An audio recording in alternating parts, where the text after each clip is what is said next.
Gloire à Dieu.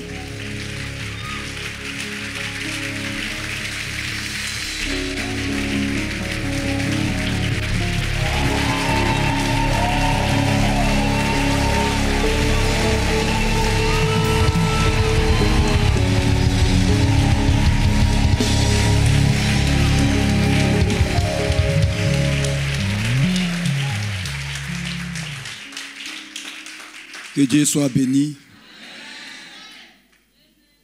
J'aimerais avant tout propos, si nous sommes ici rassemblés, d'aucuns diront que c'est à cause de Dieu. C'est vrai. Cependant, c'est parce que quelqu'un a obéi à Dieu. C'est parce que quelqu'un, malgré le fait que nous sommes sous l'aide de la grâce, a payé le prix, a travaillé dur, justement avec la grâce de Dieu, pour que nous soyons ici en ce lieu, pour glorifier Dieu et pour honorer le Père. J'aimerais avec beaucoup d'enthousiasme et grand respect que nous puissions acclamer Dieu pour la vie de notre Père spirituel, le révérend Ralouafo. Acclame très fort pour notre Père. Acclame mieux que ça. Mieux que ça, mieux que ça, mieux que ça, mieux que ça, mieux que ça. Mieux que ça.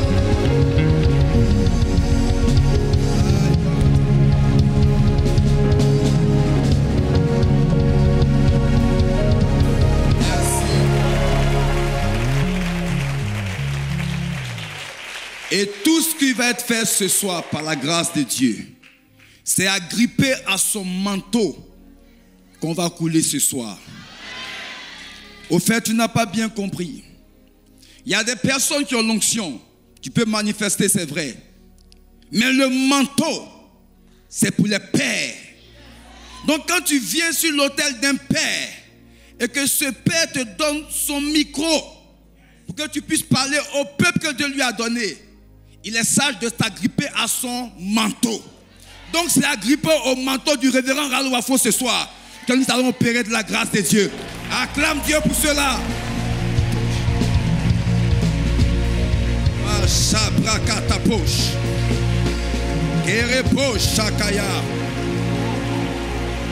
Je te prie de t'asseoir. Cet hôtel est un hôtel très béni. Et c'est en même temps un hôtel très dangereux. Parce que de cet hôtel sortent des rois. De cet hôtel sortent des enseignants de la parole. De cet hôtel sortent des hommes d'affaires. De cet hôtel sortent des enseignants. De cet hôtel sortent des prophètes. De cet hôtel sortent des hommes bénis. Et ce soir, agrippé à son manteau, on va essayer d'opérer sous son onction. Raison pour laquelle sois attentif. Et comme papa l'a dit, fais attention à comment tu comprends la parole. Rapidement, allons dans la parole de Dieu. Luc chapitre 1, versets 5 à 24. Du temps d'Hérode, roi de Judée, il y avait un sacrificateur nommé Zacharia, de la classe d'Abia. Sa femme était d'entre les filles d'Aaron et s'appelait Élisabeth. Tous deux étaient justes devant Dieu, observant d'une manière irréprochable, souligne ça, irréprochable, tous les commandements et toutes les ordonnances du Seigneur. Ils n'avaient point d'enfants parce qu'Élisabeth était stérile et ils étaient l'un et l'autre avancés en âge. Or, pendant qu'il s'acquittait de ses fonctions devant Dieu, selon le tour de sa classe, il fut appelé par le sort, d'après la règle du sacerdoce, à entrer dans le temple du Seigneur pour offrir le parfum. Toute la multitude du peuple était dehors en prière à l'heure du parfum. Alors un ange du Seigneur apparut à Zacharie, se tint debout à droite de l'autel des parfums. Zacharie fut troublé en le voyant, et la frayeur s'empara de lui. Mais l'ange lui dit, ne crains point Zacharie, car ta prière a été exaucée. Ta prière a été exaucée. Tu n'as pas bien dit amen. Ta femme Élisabeth t'enfantera un fils et tu lui donneras le nom de Jean. Il sera pour toi un sujet de joie, d'allégresse, et plusieurs se réjouiront de sa naissance. Car il sera grand devant le Seigneur. Il ne boira ni vin, ni liqueur enivrante. Il sera rempli de l'Esprit Saint dans le sein de sa mère. Il ramènera plusieurs des fils d'Israël au Seigneur leur Dieu. Il marchera devant Dieu avec l'esprit et la puissance d'Élie pour amener le cœur des pères vers les enfants et les rebelles à la sagesse des justes, afin de préparer au Seigneur un peuple bien disposé. Zacharie dit à l'ange, à quoi reconnaîtrai-je cela, car je suis vieux et ma femme est avancée en âge. L'ange lui répondit, je suis Gabriel, je me tiens devant Dieu. J'ai été envoyé pour te parler et pour t'annoncer cette bonne nouvelle. Et voici, tu seras muet et tu ne pourras parler jusqu'au jour où ces choses arriveront parce que tu n'as pas cru à mes paroles qui s'accompliront en leur temps. Note ça. Tu n'as pas cru à mes paroles qui s'accompliront en leur temps. Et voici, tu seras muet. Continue mon frère. Cependant, le peuple attendait Zacharie, s'étonnant de ce qu'il restait si longtemps dans le temple. Quand il sortit, il ne put leur parler. Et il comprit qu'il avait une vision dans le temple. Il leur faisait des signes et il resta muet. Lorsque ses jours de service furent écoulés, il alla chez lui. Quelque temps après, Élisabeth, sa femme, devint enceinte. Elle se cacha pendant 5 mois, disant, c'est la grâce que le Seigneur m'a faite quand il a jeté les yeux sur moi pour ôter mon opprobre parmi les hommes. Cette nuit, ton opprobre sera ôté. Tu n'as pas bien dit amen. Je reprends et je dis, cette nuit, ton opprobre sera ôté. Peu importe celui qui a la base, peu importe celui qui a fait cela, il sera dégagé au nom de Jésus. Versets 57 à 67.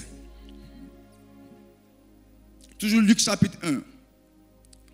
Le temps où Élisabeth devait accoucher arriva et elle enfanta un fils. Ses voisins et ses parents apprirent que le Seigneur avait fait éclater envers elle sa miséricorde et il se réjouit avec elle. Le 8e jour, il vint pour circoncire l'enfant et il l'appelait Zacharie du nom de son père. Mais sa mère prit la parole et dit, non, il sera appelé Jean. Il lui dit, il n'y a dans ta parenté, dans ta famille, personne qui soit appelé de ce nom. Et il fit des signes à son père pour savoir comment il voulait qu'on l'appelle. Zacharie demanda des tablettes et il écrivit, Jean est son nom. Et tous furent dans l'étonnement. Au même instant, sa bouche s'ouvrit, sa langue se délia et il parlait bénissant Dieu. La crainte s'appara de tous les habitants de la tour et dans toutes les montagnes de la Judée, on s'entretenait de ces choses. Continue. Tous ceux qui les apprirent les gardaient dans leur cœur en disant, que sera donc cet enfant? Et la main du Seigneur était sur lui. Zacharie, son père, rempli du Saint-Esprit, et il prophétisa en ces mots. Que Dieu bénisse sa parole. Excusez-moi si on a pris le temps pour lire le texte de base. Au fur et à mesure, il y aura des passages qu'on va donner. Mais je préfère qu'on puisse lire maintenant, puis on va monter. J'ai dit tout à l'heure que cet hôtel est très béni. Et par la grâce de Dieu, nous allons couler ce soir dans l'onction prophétique. Le thème du message est le suivant. On l'appellera, 3 points de suspension. On l'appellera, 3 points de suspension. L'homme a été créé au ciel et manifesté sur terre pour accomplir un plan divin.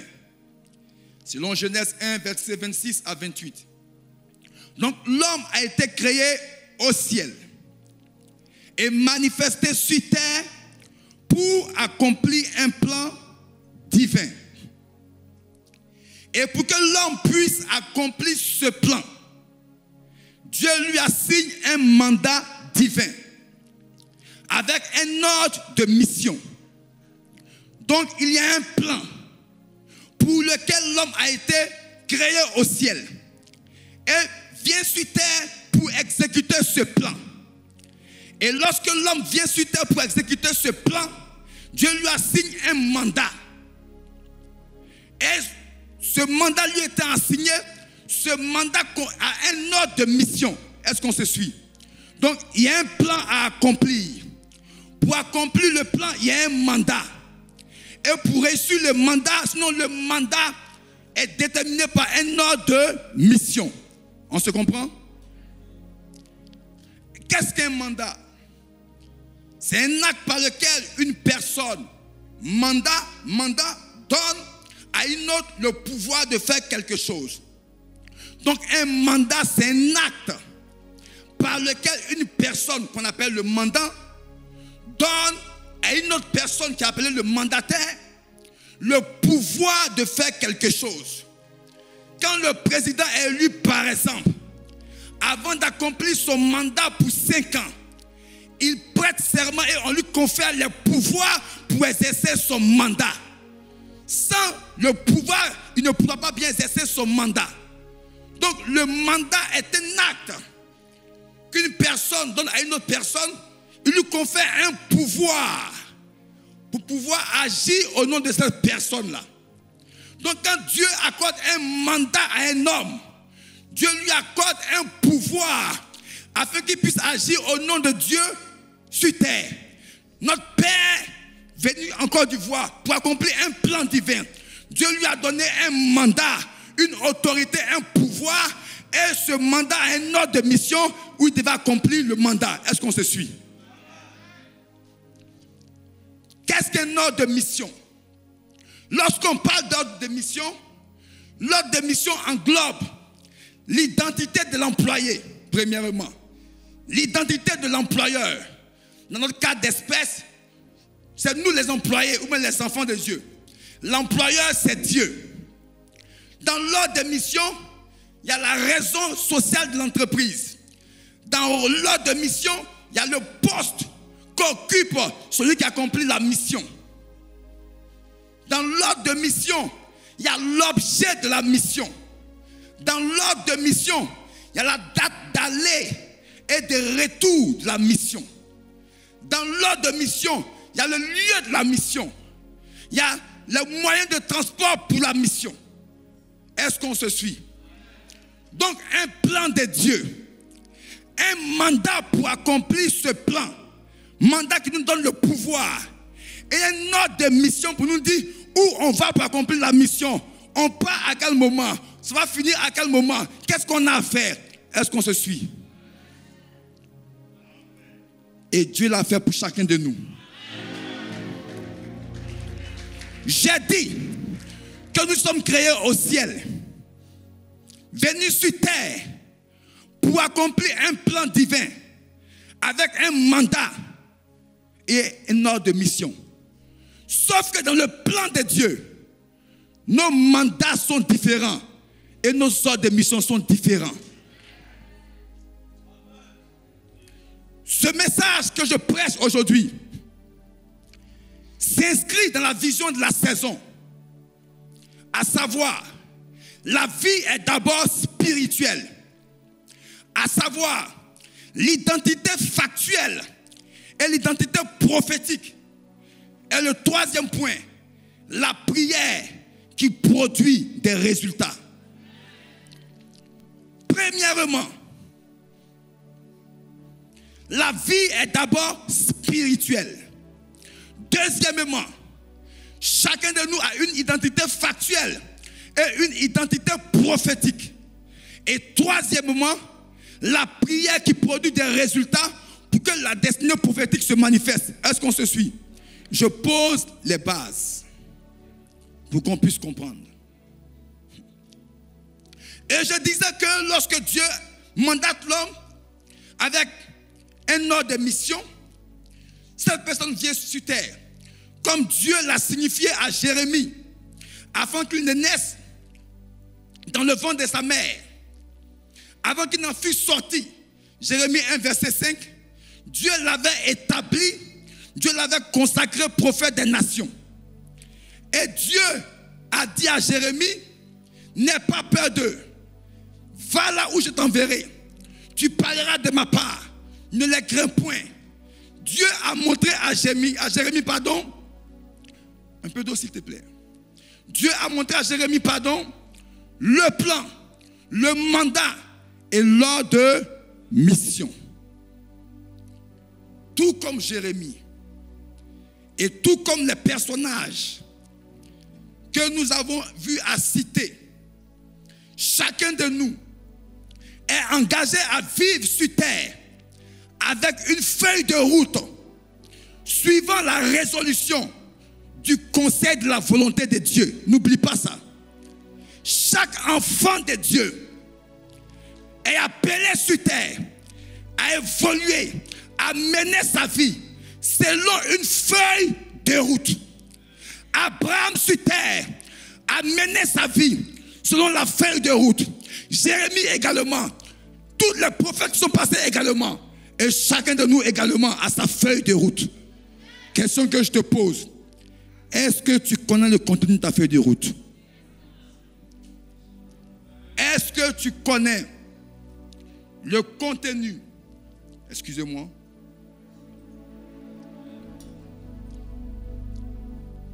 de ta feuille de route?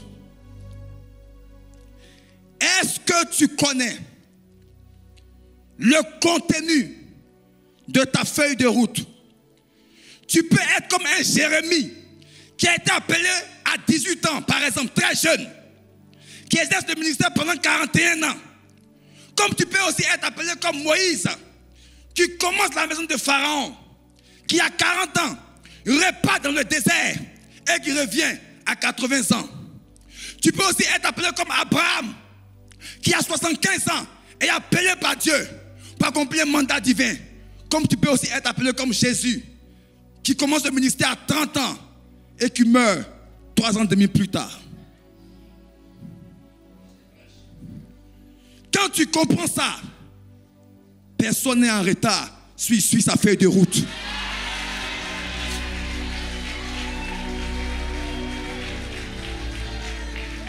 Jérémie peut dire, j'ai commencé à 18 ans. Et il peut dire à Abraham, tu es en retard. Parce que toi, tu commences à 75 ans. Petit, calme-toi. Chacun a sa feuille de route. Et cette histoire ici nous parle de feuille de route. Quand tu ne connais pas ta feuille de route, tu es agité pour rien. Mais quand tu connais ta feuille de route, pendant que les plaisantins disent tu es en retard, tu dis petit, vous êtes en retard vous-même.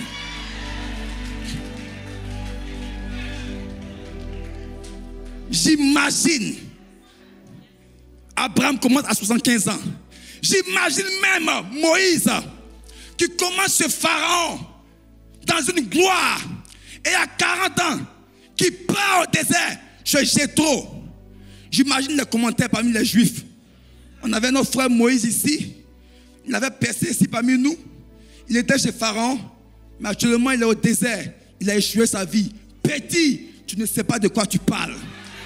Moïse est entré sur le monde de respecter la feuille de route rattachée à son mandat et à son appel.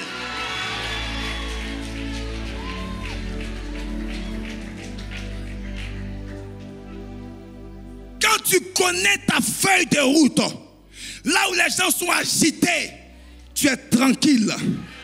Là où les personnes qui n'ont pas la pensée prophétique de Dieu et qui ne comprennent pas que Dieu fait toutes choses bonnes en son temps, parlent, tu les observes. Tu dis, vous et moi ne sommes pas la même dimension. Ce texte nous parle d'Élisabeth, son mari Zacharie et les fils Jean. On l'appellera. 3 points de suspension. La Bible me dit, Zacharie est un sacrificateur, il est prêtre, pour parler simplement. Et la Bible me dit qu'il respecte Dieu. Lui et sa femme obéissent de façon irréprochable à la parole de Dieu. pendant qu'ils obéissent à la parole de Dieu, sa femme est stérile. Alors que Zacharie est prêtre, est dans la parole de Dieu. Les prêtres étaient intermédiaires entre le peuple et Dieu, parce qu'ils officiaient dans le temple par rapport au sacrifice qu'on faisait. Mais aussi, les prêtres, les sacrificateurs, enseignaient la loi. Or, dans la loi, il est dit en Deutéronome 7, verset 14 à 15, que parmi ton peuple, il n'y aura ni homme, ni femme, ni troupeau stérile. Zacharie enseigne ça. Mais pendant ce temps, son épouse,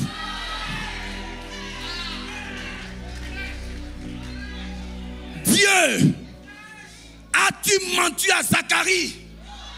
C'est ta parole qui dit que parmi le peuple de Dieu, il dit, tu seras béni plus que les peuples. Il n'y aura chez toi ni homme, ni femme stérile, ni bête parmi tes troupeaux. Et Zacharie enseigne ça matin, midi, soir au peuple. Il respecte la parole de Dieu. Et pendant ce temps, Élisabeth, son épouse, avec qui il sert Dieu, est stérile. Les prêtres ne prenaient pas les femmes n'importe comment. Ils avaient un type de femme qu'ils devaient prendre. Et Zacharie est allé plus loin. Tout le monde n'était pas prêt. Il fallait être la tribu de Lévi, descendant d'Aaron. Et Zacharie va plus loin. Lui-même, il est de la tribu de Lévi. Mais il prend encore une femme qui est de la famille d'Aaron. Donc Élisabeth, son père, c'était Aaron. Il fait tout ceci pour que tout soit bien. Parce qu'en Israël, la sacrificature était aussi de père en fils. Donc, il est sacrificateur. Il prend une fille de la maison d'Aaron pour espérer avoir un fils qui va perpétuer la sacrificature. Sauf que Dieu avait son plan.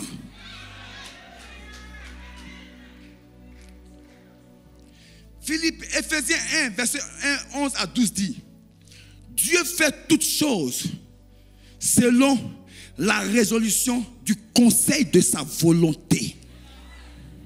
En lui, nous sommes aussi devenus héritiers, ayant été prédestinés, suivant la résolution de celui qui opère toutes choses d'après le conseil de sa volonté.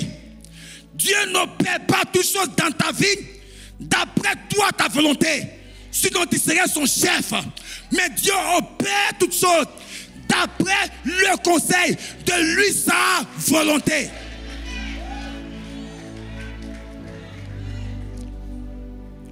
Oh, sa volonté est empaquetée dans le mandat et dans la feuille de route. Zacharie prie. Il prie. Tu sais, tu peux être irréprochable quant à la loi, puis manquer des choses pour lesquelles tu pries. Zacharie priait. Pas d'enfant. Vous ne savez pas ce que ça représente pour un sacrificateur. À leur époque, son message me était discrédité. Tu nous prêches quoi? Zacharie, tu enseignes des choses que tu ne vis pas. D'aucuns auraient dit ça. La vie, c'est seulement étape après étape.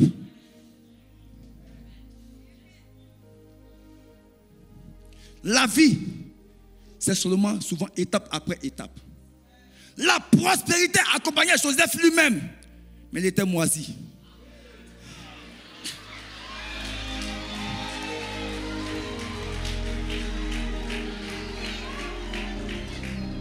L'onction royale était sur David. Mais pendant 13 ans, Saül qui était déchu était assis sur le trône. Et lui qui a l'onction royale est dans la brousse comme un bagnard avec des malpropres. Et lui qui est déchu est assis sur le trône pendant 13 ans. Dieu a son plan. Et Dieu a pour chacun un parcours et une trajectoire.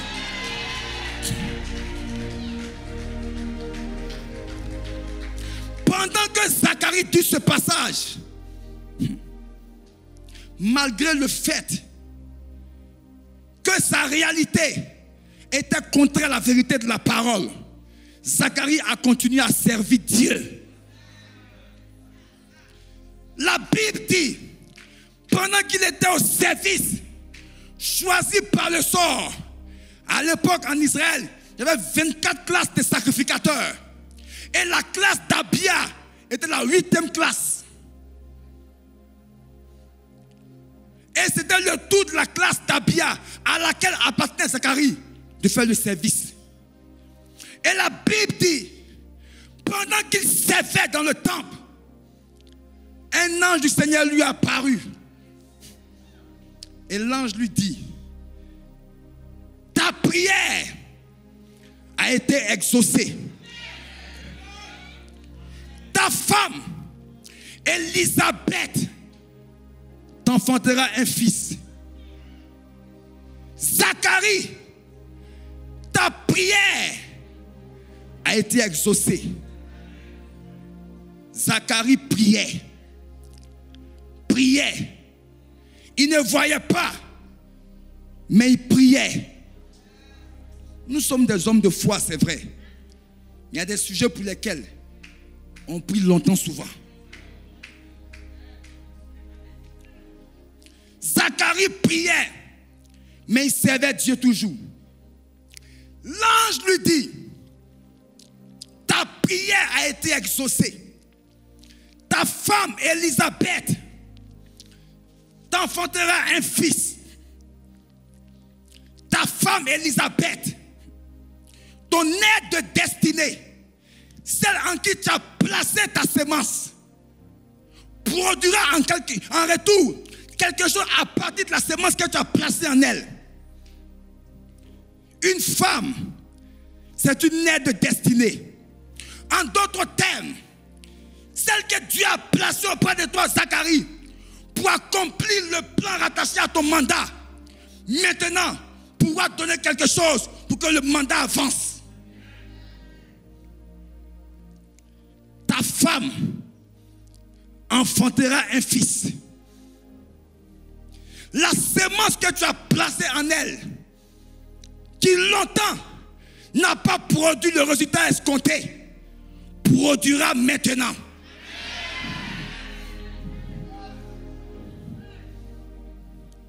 La semence que tu as placée dans l'entreprise pour que l'entreprise puisse enfanter quelque chose de glorieux et qui n'a pas produit, produira maintenant au nom de Jésus.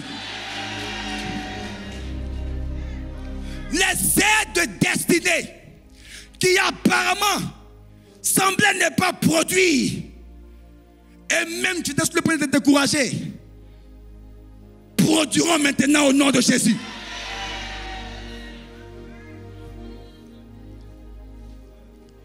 Ta femme t'enfantera un fils. Mais ce fils, tu lui donneras une identité. Et l'identité a été établie depuis le ciel. L'ange lui dit, je suis Gabriel. Je me tiens devant Dieu. Et l'ange fait le CV de l'enfant. L'ange parle de sa mission. Et l'ange lui dit comment il doit être appelé. Comme vous dit Zacharie, l'enfant transitera par ta famille. Mais en vérité, il vient du ciel pour accomplir un plan divin. Il dit l'enfant s'appellera Jean. Il sera pour toi un sujet de réjouissance. Il marchera devant Dieu avec l'esprit, la puissance d'Élie, tout ceci. C'est-à-dire le CV de l'enfant a été fait depuis le ciel. C'est-à-dire au ciel, Dieu s'est assis. Un conseil a été établi. Et le CV a été dressé. L'enfant s'appellera Jean. Si Zacharie se trompe, l'appellerait Emmanuel.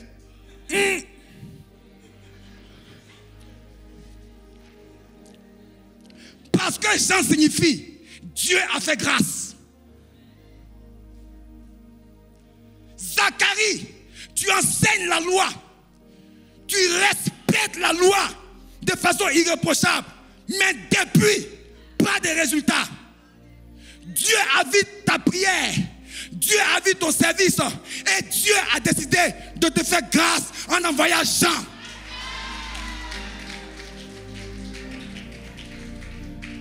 La loi est bien. Mais la loi ne peut pas te faire entrer pleinement dans le plan de Dieu pour toi. Il te faut la grâce. Beaucoup pensent que Jean-Baptiste est un homme de la loi. Faux. Jean-Baptiste prêchait, il dit, repentez-vous, car le royaume des cieux est proche. Dieu peut vous pardonner. Détenez-vous de vos péchés. Jean-Baptiste était le précurseur de la grâce. Et Jésus était lui qui incarnait la grâce. Quand Jésus commence son ministère, première prédication, il reprend le message de Jean-Baptiste qui est repentez-vous. Et il dit croyez. Donc il ajoute la foi sur repentez-vous. Que veut dire repentez-vous? Changer de système de pensée. Parce que la loi avait amené les gens à avoir un système de pensée erroné. Jean-Baptiste était un précurseur parce qu'il venait pour annoncer que Dieu était sur le point de passer à une autre dispensation, celle de la grâce. Il était celui qui allait introduire la grâce, raison pour laquelle il a présenté Jésus au monde. Lui-même, il s'appelle Jean. Dieu a fait grâce. Il n'a jamais été un gars de la loi. Son père est un gars de la loi. Parce que sa fonction l'y obligeait. Pourquoi Dieu prend la peine de parler du CV de Jean-Baptiste? Parce que justement dans la loi, quand tu es sacrificateur, de toi doit sortir un sacrificateur. Et voici que Dieu, voulant accomplir son plan, change les données. Dieu décide d'envoyer Jean au travers du ventre d'Élisabeth, parce que la destinée de Jean était rattachée à celle de Jésus.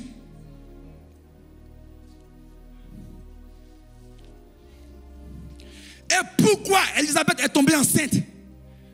Parce que Jésus n'avait pas tardé à venir. L'enfant que portait Élisabeth était rattaché à l'enfant qui allait porter Marie. Élisabeth a eu son miracle étant vieille. Marie l'a eu étant jeune. Sauf que les deux enfants étaient connectés.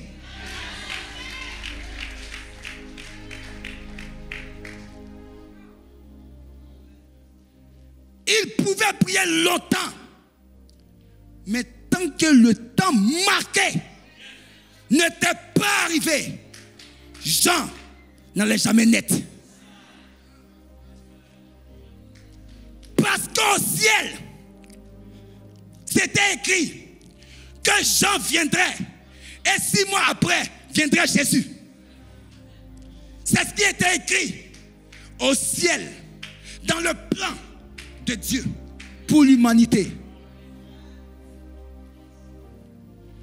Élisabeth et son mari ne savaient pas que l'enfant qu'ils attendaient, ils espéraient avoir un seul enfant, ou même du moins un enfant pour être sacrificateur. Dès l'instant où tu sais Dieu et que tu mets ta vie pour les intérêts de Dieu, tout doit être déterminé par Dieu. À ne jamais oublier. Sinon, tu seras en train de te servir de Dieu, mais pas servir Dieu. Quand tu sais Dieu, tu fais tout pour les intérêts de Dieu. Verset 25 de Luc chapitre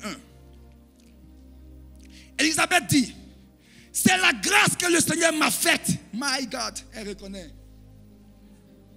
La vieille maman de la loi. C'est dans ça elle est née. Elle s'est mariée jeune à 18 ans. Elle était vieille, son mari sont dans la loi.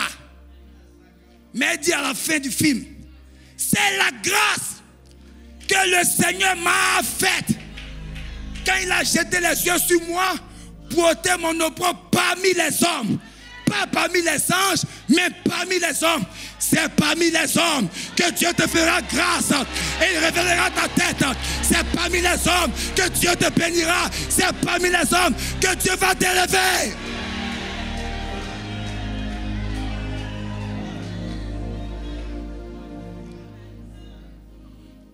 Le diable pensait avoir humilié Jésus en public, mais il avait oublié que la Bible dit aussi, il a dépouillé publiquement aussi les dominations, les autorités, et c'est aussi publiquement qu'il les a livrés en spectacle.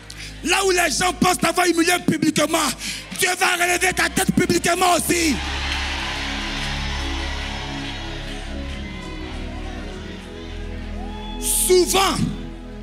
Souvent, la plus grande victoire peut ressembler au départ à une défaite.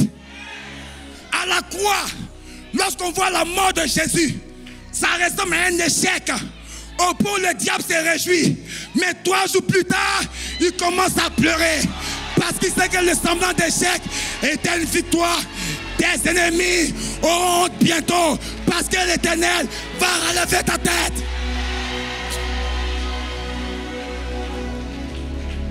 C'est la grâce. C'est pourquoi ici nous prêchons la grâce. La loi est bien, c'est vrai, mais c'est limité. Celui même que plusieurs ont pensé qu'il était un homme de la loi, son nom veut dire Dieu a fait grâce. Et sa mère lui a dit, mon fils, ton père et moi, on a obéi à la loi, mais tu ne venais pas.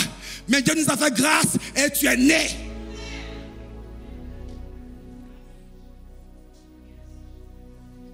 C'est la grâce que Dieu m'a faite. La grâce. La grâce change ton décor. La grâce change ta réputation. La grâce change ton histoire. C'est à cause de la grâce que Dieu peut prendre un homme appelé Saul de Tarse qui tuait l'église et il fait de lui un puissant apôtre. C'est à cause de la grâce. J'imagine ce que Paul a tué. Quand il mourait, ils sont partis avec cette image. Saul de Tarse est un meurtrier. Mais il ne savait pas que des années plus tard, il allait être le puissant apôtre à cause de la grâce. La grâce est capable de changer ton identité.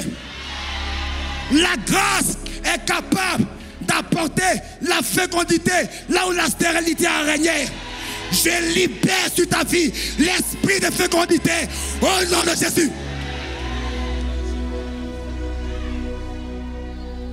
Élisabeth reconnaît que si aujourd'hui elle a un fils, ce n'est pas par le mérite de la loi, du fait qu'elle soit irréprochable, mais c'est parce que Dieu lui a fait grâce. Et c'est à juste titre que Hébreux 4:16 dit ceci. Approchez-vous avec assurance, pas du trône de la justice, pas du trône de la loi, pas du trône de la condamnation, mais approchez-vous avec assurance du trône de la grâce. Pourquoi? Afin d'obtenir miséricorde et trouver grâce pour être secourus dans tous nos besoins. Élisabeth et son mari se sont approchés du trône de la justice. Pas de résultats. Jusqu'au jour où Dieu dit, mes petits, mon trône est un trône de grâce.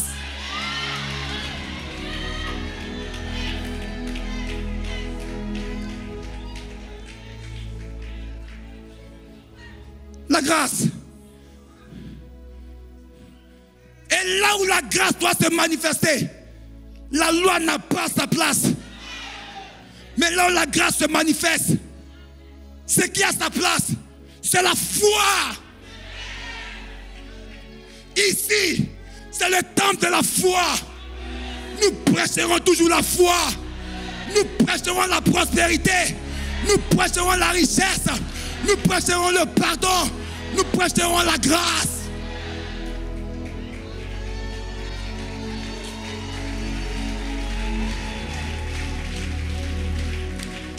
Et quel est le message de la grâce? Le message de la grâce est le suivant. Moi non plus, je ne te condamne plus, mais va et ne pêche point. La grâce ne condamne pas. La grâce te pardonne, te relève et te rend capable de partir et de ne plus faire. Moi non plus, je ne te condamne pas, parce que je sais que tu es faible. Et mon sang coulera pour que tes péchés soient expiés. Mais va et ne pêche plus, parce que mon esprit viendra en toi pour te rendre capable. Verset 57 de Luc chapitre 1. Le temps où Élisabeth devait accoucher arriva. Ecclésiaste 3, verset 11. Dieu fait toutes choses pour un but. Dieu fait toutes choses plutôt bonnes en son temps. Il y avait un temps où Élisabeth devait tomber enceinte. Et il y avait un temps où elle devait accoucher. Parce qu'une vierge appelée Marie allait aussi vivre le même type de miracle qu'Élisabeth. Et puisque les destinées étaient liées, ça devait respecter le temps. J'ai parlé de feuille de route. Et la Bible dit, le temps où elle devait accoucher arriva. Et elle accoucha. Le temps de ton miracle n'arrivera pas et tu ne verras pas. Non, non, non. Le temps arrivera et tu verras le miracle au nom de Jésus. Le temps de ta percée arrivera et tu vivras la percée au nom de Jésus.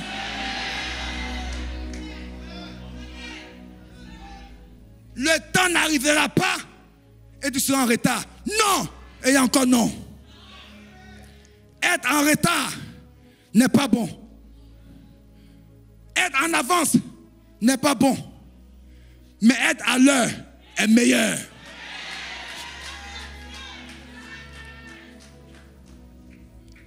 J'imagine les voisins d'Élisabeth qui se moquaient d'elle.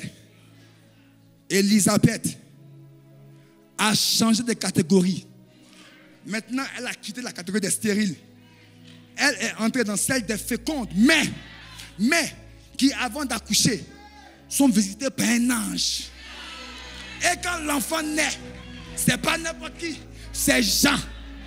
Et la Bible dit, cet enfant qui est né a été pour eux un sujet de réjouissance, mais aussi pour les voisins. Continue le passage, s'il te plaît. Verset 57 à 58, continue, s'il te plaît, mon frère. Ses voisins et ses parents apprirent que le Seigneur avait fait éclater envers elle sa miséricorde et il s'est réjoui avec elle. Ses voisins et ses parents ont appris. Je prophétise que tes voisins et tes parents apprendront la bonne nouvelle, la délivrance et ils se réjouiront avec toi. Continue.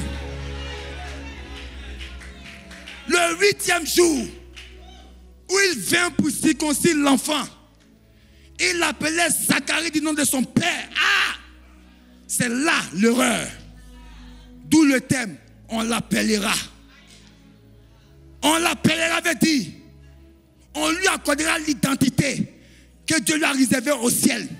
Car sa destinée en dépend.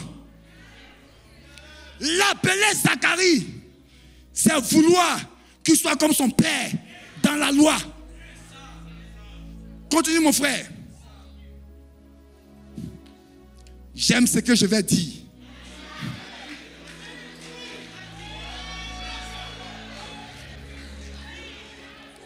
Son père était sacrificateur, mais de lui est sorti un prophète. Pourquoi?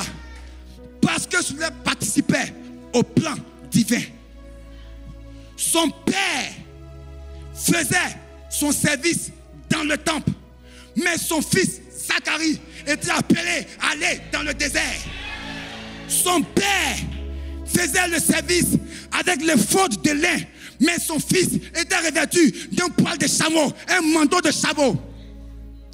Tout ceci pour accomplir un but divin.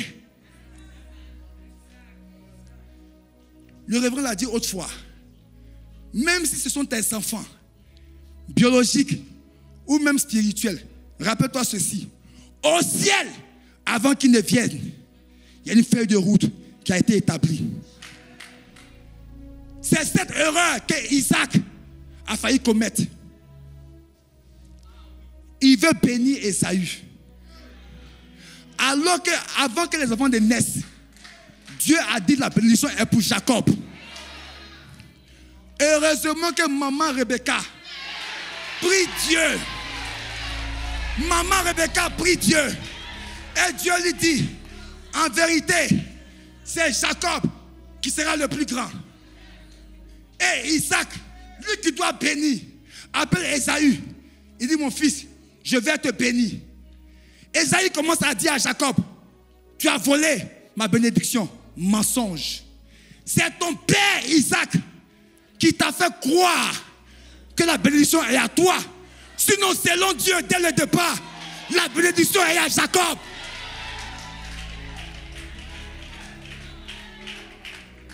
Il n'a pas consulté le calendrier prophétique, mais maman Rebecca le savait. Donc lorsqu'elle dit à Jacob, fais, elle savait que Dieu ne la frapperait pas. Il veut l'appeler l'enfant Zacharie. Il veut l'amener à être sacrificateur et à être vieux avec sa femme sans enfant. Continue. Quand celui qui doit bénir, celui qui le gage la bénédiction, veut bénir la mauvaise personne, qu'est-ce qu'on doit faire? Le temps me manquera pour parler du mystère de Rebecca. Le temps me manquerait. Mais bien-aimé, bien-aimé, bien-aimé, je suis heureux parce que dans cette maison, nous avons un Père, lui qui entend la voix de Dieu et qui sait qu'il bénit autant marqué.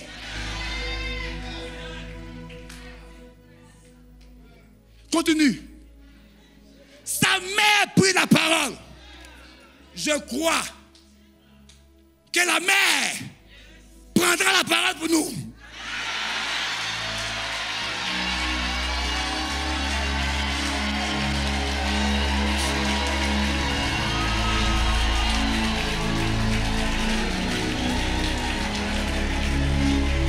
Continue. Sa mère prit la parole et dit, non, il sera appelé Jean. Continue. Il lui dit, il n'y a pas dans ta parenté personne qui soit appelé de ce nom. Continue. Elle fit signe à son père pour savoir comment il voulait qu'on l'appelle. J'aime ça. Même quand Dieu a donné l'identité de l'enfant et que le fils était appelé à opérer comme Dieu voulait, la validation finale par le Père. Si le Père disait, son nom était Isaac, c'était fini. La mère a parlé, c'est vrai. Mais le Père, lui dont la prière était exaucée, la prière n'était pas celle d'Élisabeth. C'était la prière de Zacharie. L'ange lui a dit, pas vos prières, mais ta prière a été exaucée. Pourquoi? Parce que c'était le Père qui avait la vision. Et c'est au Père que l'ange a parlé en premier. Même si le Père est muet, c'est comme l'erreur, et que la mère parle, le dernier mot revient au Père. Quand un Père, c'est un Père.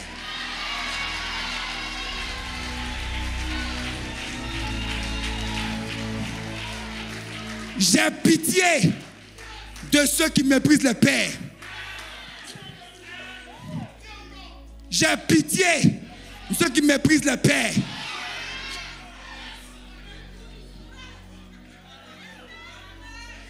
Au ciel, son nom était décidé au ciel. Mais sur terre, ça a été validé, approuvé par le Père. Continue. Il fit signe à son Père pour savoir comment il voulait qu'on l'appelle. Reprends ça. Il fit signe à son Père pour savoir comment Dieu voulait qu'on l'appelle. Pour savoir comment le Père voulait. Le Père aussi entend. C'est mis en accord avec la pensée de Dieu. Parce que le Père aussi a compris qu'il courait le risque d'être muet toute sa vie. Donc le Père s'est ressaisi aussi. Le temps me manquera pour parler. Quand le Père s'est ressaisi.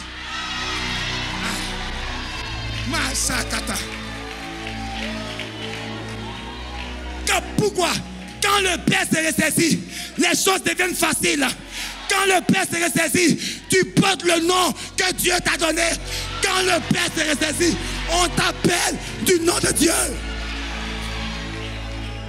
Quand le Père s'est ressaisi, on t'appelle du nom de Dieu.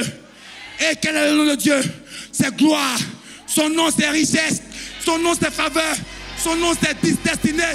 Béni. Continue. Comment il voulait qu'on l'appelle? Zacharie demanda des tablettes. Et il écrivit. Jean. My God. Quel est ton nom, toi? Comment Dieu t'a appelé au ciel? Et comment sur terre on t'appelle? Son père a validé pour dire, mon fils, c'est Jean. Comme pour dire, je suis d'accord qu'il entre dans son couloir. Je suis d'accord qu'il emprunte le chemin que mon chef et notre Père qui est au ciel a tracé pour lui. Il a fallu l'accord du Père pour que Jean voit son nom lui être accordé pleinement. Continue. Et tous furent dans l'étonnement. Continue. Au même instant, sa bouche s'ouvrit, sa langue se délia et il parlait bénissant Dieu. Quand le Père s'accorde avec la pensée de Dieu pour son fils, des choses bougent à son niveau. Continue. La crainte s'empara de tous les habitants de l'alentour. Et dans toutes les montagnes de Judée, on s'entretenait de toutes ces choses. Continue. Tous ceux qui les apprirent les gardaient dans leur cœur en disant, que sera donc cet enfant? Et la main du Seigneur était sur lui. Continue. J'aime ça. Zacharie, son père, fut rempli du Saint-Esprit. Et il prophétisa en ces mots. Et en bas, on lit qu'il prophétise sur la venue de Jésus. Et il parle même de qui serait son fils. Entre Malachie et Matthieu, il y a environ 400 ans de silence prophétique. Quand le Père qui était sacrificateur a reconnu et a accepté le ministère de son fils qui était prophète, le Père lui-même est passé à une autre dimension. Parce que le Père a dit oui à l'appel du Fils. Et puisque le Fils était prophète, la grâce prophétique est tombée sur le Père. Et curieusement, lui qui était sacrificateur, il a commencé à prophétiser comme un prophète. Les 400 ans de silence venaient d'un coup d'être rompus parce qu'un Père a reconnu et a validé l'appel d'un Fils.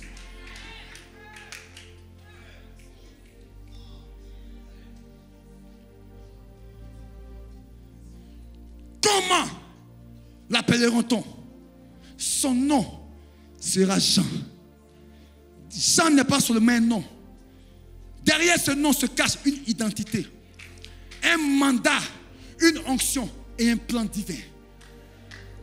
Tout cela pour accomplir le même but. Le même but. C'est pourquoi je suis content. Parce qu'on va représenter le temple de la foi partout où Dieu voudra, selon son plan. Selon son plan. Que ce soit à Bobo, à Yopougon, partout où Dieu voudra, selon son plan. Que le temple de la foi soit. On prêchera la foi. Mais, selon son plan. Quel nom tu portes? Comment qu'est-ce qu'on t'appelle sur terre? Et comment Dieu t'appelle au ciel? Sur terre, on t'appelle pasteur, alors qu'au ciel, Dieu t'appelle homme d'affaires. Sur terre, on t'appelle footballeur, alors qu'au ciel, Dieu t'appelle le ministre des Sports. Sur terre, comment est-ce qu'on t'appelle? Est-ce que le nom, l'identité sur terre est conforme à l'identité prophétique? Et pour passer de l'identité factuelle à prophétique, perce la prière, t'appuyant sur la grâce et comptant sur la grâce. Son nom sera exactement ce que Dieu a dit de lui. En d'autres termes, nous sommes intendants de la vie de cet enfant. Même si, Zacharie, tu voulais peut-être que ton fils soit comme toi sacrificateur, ça va être ta fierté. Il y a des avantages. Mais Dieu, ton patron, a décidé qu'il soit prophète. Si tu refuses de collaborer, tu cours le risque de rester muet.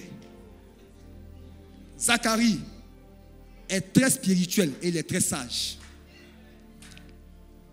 À quoi bon de ne plus parler quand tu es sacrificateur et que tu dois intercéder et enseigner et puis tu ne parles plus? Tu feras comment? C'est la fin de son ministère qui commence comme ça. Il a compris qu'il ne peut pas lutter avec Dieu. Et avec sagesse, il obéit. Comprenant que c'est pour le but divin. Comment t'appelles-tu? Comment dois-je t'appeler? Comment devons-nous t'appeler? Il y a des gens qu'on appelle stériles qui ne sont pas stériles.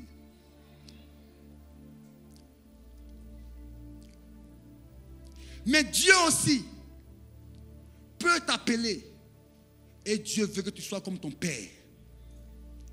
Tout ce que Joseph avait comme grâce au départ, il a aidé son père Jacob. Je fais l'équilibre. Jacob est allé chez Laban, tout a prospéré.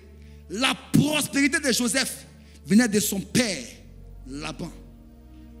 C'est pour ça que moi je sais. La prospérité de son père, de Joseph, venait de son père Jacob. Mais si vous suivez, c'est pour ça que je sais. Tu veux, tu ne veux pas. Moi, je finirai très riche. Je finirai riche. Tu veux, tu ne veux pas. Je suis un homme de foi. Parce que mon père a cette huile. Tu veux, tu ne veux pas. Je suis un homme de miracle. Parce que mon père est un homme de miracle. tu veux, tu ne veux pas, je serai très glorieux parce que mon Père est glorieux. La prospérité de Joseph venait de son père. Sa capacité à avoir les songes et à les interpréter venait de son père. Jacob a été béni chez Laban parce que Dieu lui a montré en songe quoi faire. Et le transfert a été fait lorsque son père lui a donné le vêtement de plusieurs couleurs. J'ai parlé du manteau, je suis agrippé.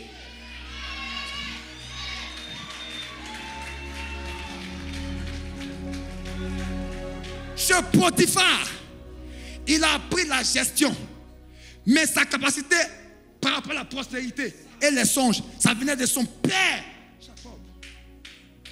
Pourquoi? Parce que son père l'aimait et Joseph était un bon fils. Frère, être loyal souvent est un fort prix à payer.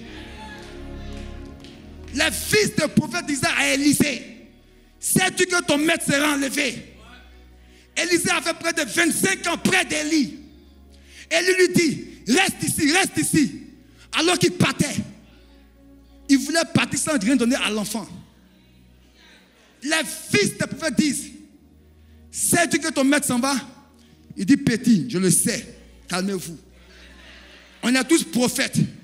Vous voulez les pas que vous voyez. Moi, je cherche le manteau. Ils ont tout fait. Quand Élie voulait partir, il dit, je veux la double portion. Quand il a reçu le manteau et il a opéré comme Élie, ces mêmes fils des prophètes ont dit, l'esprit d'Élie repose maintenant sur Élisée. Et sur eux, il n'y avait qu'un esprit. C'était seulement l'esprit de l'Éternel. Mais Élisée a reçu l'esprit d'Élie et il est devenu le père. Tu ne vas pas aimer ce que je vais dire, mais je vais le dire quand même. Je prendrai le manteau et je serai ton père aussi.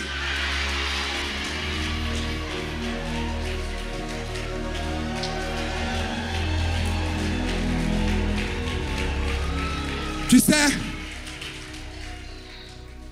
tu n'as pas été violent. Quand il est question de la destinée, il n'y a plus de sentiments. Le plan de Dieu doit s'accomplir. Parce que ta destinée, c'est ta vie. Et c'est la continuité du plan de Dieu. Baisse la tête et commence à parler à ton Père. Machakataria. Kebra shekeria. Masukarabu shakaya. Kerepo shakata. Seigneur, nous voulons accomplir la destinée prophétique rattachée à notre vie. Père, aide chacun de nous. Père, aide-moi. Qu'on ne m'appelle pas d'un autre nom sur terre. Qu'on ne dise pas que je suis un fils déloyal. Qu'on ne dise pas que j'ai trahi. Qu'on ne dise pas qu'il est passé à côté du plan de Dieu pour sa vie. Qu'on ne dise pas il avait une grande destinée mais il a échoué. Mais qu'on dise qu'il est devenu ce que Dieu a dit de lui. Qu'on dise qu'il est devenu ce que Dieu a annoncé le concernant. Qu'on dise qu'il est là où Dieu voulait. Qu'on dise qu'il a accompli le plan divin rattaché à sa vie. Qu'on dise qu'il a opéré dans le mandat divin. Qu'on dise qu'il est à la place où Dieu l'attendait. Qu'on dise qu'il porte le nom qui a été inscrit au ciel le concernant. Qu'on dise qu'il est passé de la mort à la vie. Qu'on dise c'est un fils loyal. Qu'on dise que le temple de la foi est représenté partout par son canal. Qu'on dise que la prospérité l'accompagne. Qu'on dise que les miracles s'opèrent par lui. Qu'on dise, continue à prier, continue à prier. Continue à prier s'il te plaît, ne t'aide pas. Karapo Shakata. Les parapo Shekeria. Parle à ton Père qui est Dieu. Demande qu'on t'appelle comme Dieu t'appelle. Rapo Shakataria. Tu n'es pas en retard. Observe la parole de Dieu. Mais marche dans ton couloir. La Bible déclare que les athlètes ne sont pas couronnés s'ils n'ont pas combattu selon les règles. Dis à Dieu, je combattrai selon les règles. Dis à Dieu, j'avancerai comme tu veux que j'avance. à ton Père qui est Dieu. Tu ne passeras pas à côté. Tu ne passeras pas à côté. Tu ne passeras pas à côté. Tu ne passeras pas à côté.